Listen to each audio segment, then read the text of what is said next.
ပြဿနာတစ်ခုဖြစ်နိုင်ရင်လူတော်တော်များများကဖြေရှင်းမဲ့အစားတရားခံကိုလက်ရှာလို့ရှိပါတယ်ဒီနေရာမှာလူအများစုကပထမဆုံးဘယ်သူမှားလဲဆိုတာကိုပဲရှာတတ်ကြပါတယ်ဒါပေမဲ့တကယ်ဖြေရှင်းခြင်းတဲ့သူကတော့တရားခံကိုရှာမဲ့အစားမေကုံပြောလေးရှိပါတယ်ငါတို့ဘယ်လိုဖြေရှင်းကြမလဲငါတို့ဘာများမှားသွားလို့လဲဆိုတာကိုအရင်ရှာလို့ရှိပါတယ်တကယ်တော့ကျွန်တော်တို့ထိုင်ချုံနေတာအတွေးအမြင်ရှိပါတယ်အပြင်ကအရာတွေမဟုတ်ပါဘူးတရားခံရှာခြင်းကဖြည့်ရှင်းရမဟုတ်တယ်လို့ပြည်လေသွားမှလည်းမဟုတ်ပါဘူးဆိုတော့ဘယ်လိုလုပ်ကြမလဲကျွန်တော်မှတကယ်အလုပ်ဖြစ်မယ်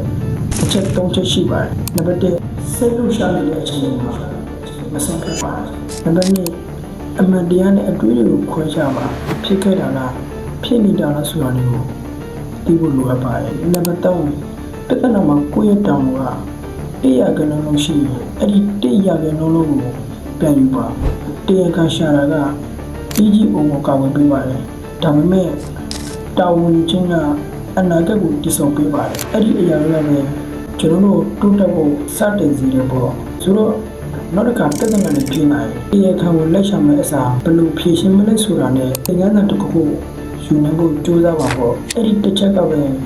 လူအများစုတဲ့ကျွန်တော်တို့အစစ်တစစ်မြင့်စေမှာဖြစ်ပါတယ်